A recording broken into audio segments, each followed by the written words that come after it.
আজ গৌরীদাস পণ্ডিতের তিরোধান দিবস। গৌরীদাস পণ্ডিত ছিলেন ব্রজের সুমন সখা। তার জ্যেষ্ঠ ভ্রাতার নাম ছিল সূর্যদাস সরখেল। তারই দুই কন্যা বসুধা জাহ্নবীর সঙ্গে প্রভু নিত্যানন্দের বিবাহ হয়।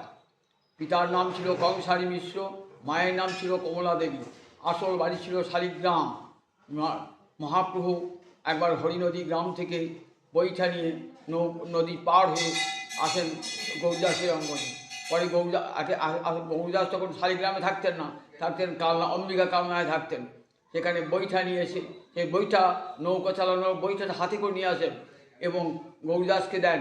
বলেন, গৌরীদাস, তোমাকে এই বৈঠা দিলাম, এই বৈঠা দিয়ে তুমি জগতের জীবকে ভবনদী পার করে দেবে।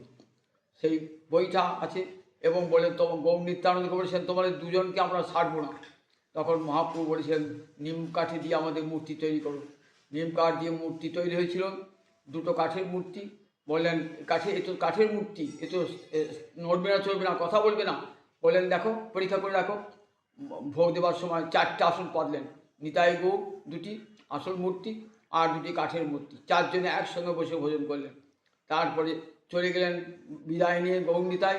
কোন দুটি যে গেলেন আর কোন দুটি যে থাকলেন বুঝতেই পারলেন না আমাদের গৌরীদাস পণ্ডিত। দোকানে আজও সেই দুটি মূর্তি রয়েছেন, সেই অম্বিকা কালনায় রয়েছেন। ঝলক দর্শন হয়, ভয় হয় আবার যদি নিতাই গৌর চলে যায় মন্দির থেকে বেরিয়ে। সেই গৌরীদাস পণ্ডিত একে মহাপ্রভু একটা গীতা দান করেছিলেন, আজও সেই গীতাখানি আছে বুকে নিয়ে।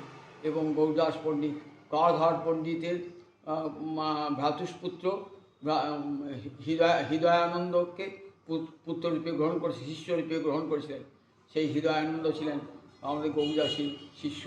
সারাটি জীবন গৌরীদাস গৌর সেবায় নিজেকে সমর্পণ করে নিজের জীবনকে ধন্য করেছিলেন। ব্রজের সুবল সখায় গৌরীদাস হয়েছিলেন। আর সেই গৌরীদাসের তিরোধান দিবস, গৌরীদাসের চরণে কোটি কোটি প্রণাম জানাই।